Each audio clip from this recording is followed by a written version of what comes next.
महाभारत की बात आती है, थोड़े से लोभ में कि कुछ पैसा दे दिया, व्यक्ति ने धर्म परिवर्तन कर लिया। महाभारत में तो स्पष्ट मना किया, स्पष्ट कहा है कि सुनो, धर्म का त्याग कभी मत करो, धर्म का त्याग कभी मत करो। थोड़े से लोभ के कारण, थोड़ी सी सुख की इच्छा से धर्म का त्याग कभी नहीं करना चाहिए। क्यों? तो श्लोक लिखा है, न जातु कामान्न भयान्न लोभात् धर्मम तजे जीवितस्यापि हेतोः नित्यो धर्मः सुख दुःखे त्वनित्ये जीवो नित्यो हेतुरस्य त्वनित्यः।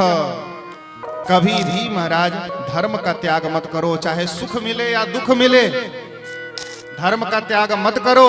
क्यों न करें? बोले धर्म तो नित्य है, शाश्वत है, पर ये सुख और दुख नित्य नहीं है, ये तो आते जाते रहेंगे, अनित्य है। सुख और दुख अनित्य है, परंतु धर्म शाश्वत है, वो कभी समाप्त होने वाला नहीं है।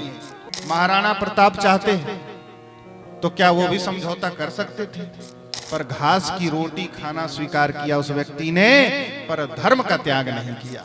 चित्तौड़गढ़ के किले में 3-3 बार क्षत्राणी माताओं बहनों ने जौहर किया, अपने प्राणों की आहुति दे दी, ताकि कोई भी विधर्मी हमारे शरीर को छू न सके। ये है धर्म के प्रति निष्ठा। तो कहने का आशय यह है कि भाई जिस प्रकार से भी हो, सनातन धर्म के मूल में क्या है? वेद ही है। सनातन धर्म के मूल में क्या है? वेद। वेदों से परे कुछ नहीं है। कोई भी ग्रंथ यदि वेदों से विरुद्ध जाता है तो वो ग्रंथ हमारे लिए मान्य नहीं है।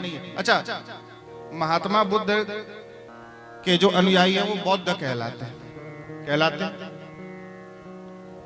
परंतु बौद्ध मत जो है वो हमें स्वीकार क्यों नहीं है? इसलिए स्वीकार नहीं है क्योंकि महात्मा बुद्ध का जो मत है वो वेदों के विरुद्ध है, और वेदों के विरुद्ध होने के नाते सनातनियों को वो स्वीकार नहीं है। जैनियों का जो मत है वेद विरुद्ध है, मुसलमानों का जो मत है वेद विरुद्ध है, ईसाइयों का जो मत है वेद विरुद्ध है, इसलिए ये हमें स्वीकार नहीं। वेदों से विरुद्ध यदि परमात्मा भी चले तो परमात्मा भी हमें स्वीकार नहीं।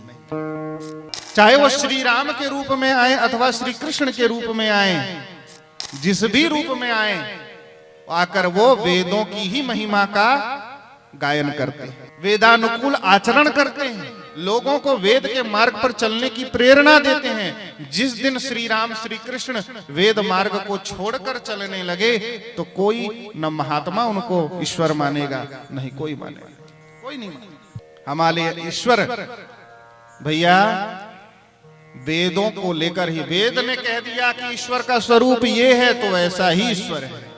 वेदों ने कह दिया कि राम कृष्ण भगवान हैं तो भगवान हैं।